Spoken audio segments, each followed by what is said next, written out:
Di antara sebab yang menjadikan hadis dhaif adalah inqita' al-khafi, terputus yang samar. Ini terbagi menjadi dua.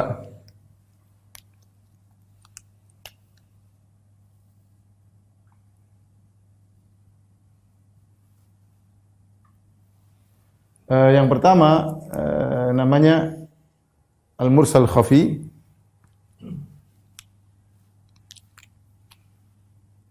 Atau ini al-mursal al-khafi. Bukan mursal ini namanya mursal yang samar, istilah yang lain. Mursal samar. Ini mursal jelas. Ini namanya mursal yang jali, yang jelas. Yang kedua namanya al-mudallas. Al-mudallas. Hadis yang ada tadlisnya. Al-mudallas.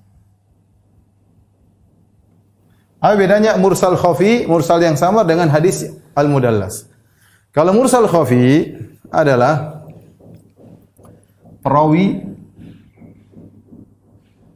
meriwayatkan suatu hadis, meriwayatkan dari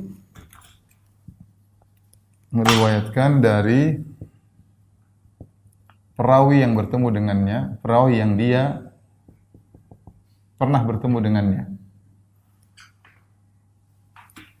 Dia bertemu dengannya.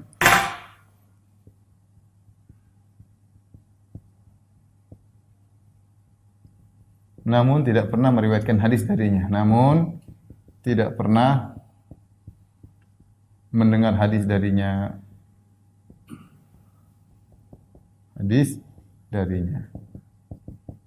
Ini saya ulangi. Ini apa namanya mursal khafi?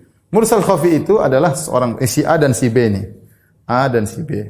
A ini pernah ketemu si B. Tetapi meskipun ketemu mungkin satu kota, pernah ketemu makan bareng atau pernah haji bareng atau pernah umroh bareng atau pernah duduk bareng berguru, tetapi si A tidak pernah meriwayatkan hadis dari si B. Para ahli hadis tahu bahwasanya si A tidak pernah meriwayatkan hadis dari si B. Ketika si A meriwayatkan hadis dari si B, orang-orang tahu ini hadisnya dhaif karena si A bukan muridnya si B. Dia bukan muridnya si B, dia tidak pernah meriwayatkan hadis dari si B. Maka hadisnya dhaif. Tetapi dikatakan mursal kenapa? Karena di situ orang kalau tidak ngerti menyangka ini guru si A muridnya si B. Ketika dia mungkin baca biografinya, oh, si A sezaman dengan si B. Si A pernah bertemu dengan si B. Oh, berarti hadisnya sahih. Padahal tidak. Padahal si A ini tidak pernah berguru kepada si B.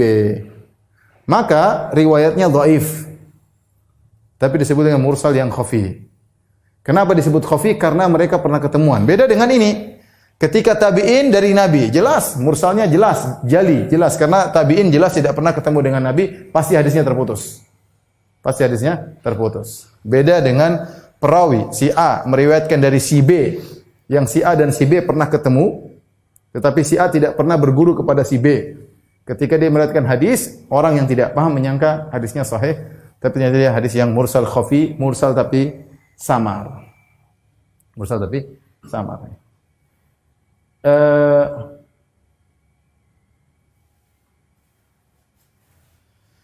Yang mudallas atau tadlis, ini apa? Ini lebih samar lagi daripada ini. Itu gampangannya gila. Si A murid si B. Si B. A murid si B. A murid B. A murid B.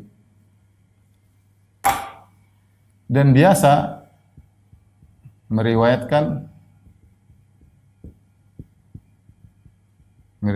dari B secara langsung. Namun ada hadis yang si A meriwayatkan tidak langsung dari B. Dari B, tapi melalui C. Melalui C. Lantas si A menjatuhkan atau membuang, menghilangkan, bukan menjatuhkan,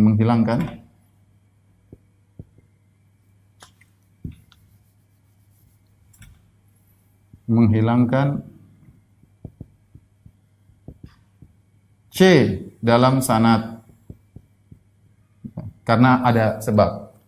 Ini kasih gambarannya gini. A ya selalu meriwayatkan dari B, ini demikian. Langsung.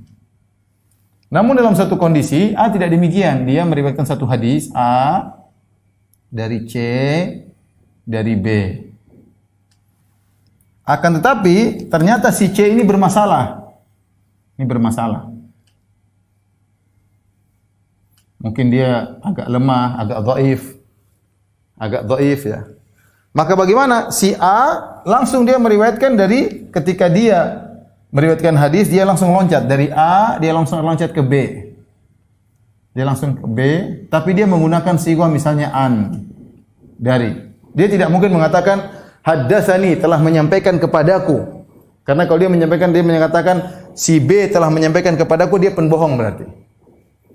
Supaya tidak ketahuan bahwasanya C dia jatuhkan, maka dia menggunakan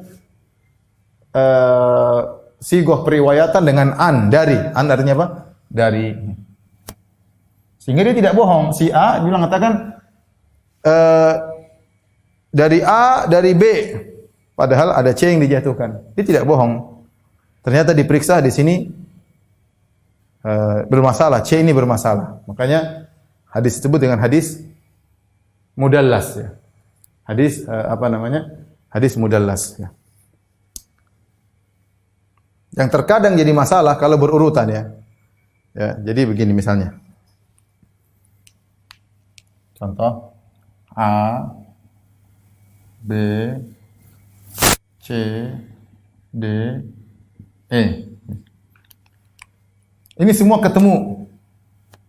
Ini semua ketemu.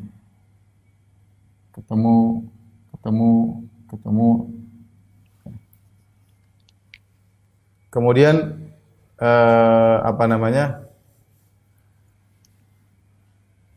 ini juga ketemu ya. Saya tambah bingung ya. Ini contoh misalnya si A ini mudallis. Contoh si A mudallis. Dia suka bikin-bikin seperti tadi.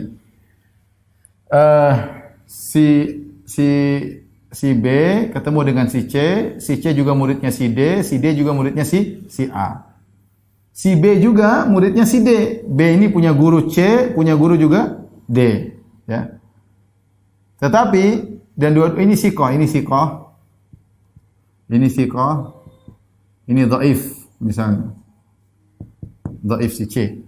Tetapi B muridnya si C dan B juga muridnya si D, ya. Si A ini supaya hadisnya diterima, maka C dia hapus, ya. Si C dia hapus, ini dia hapus.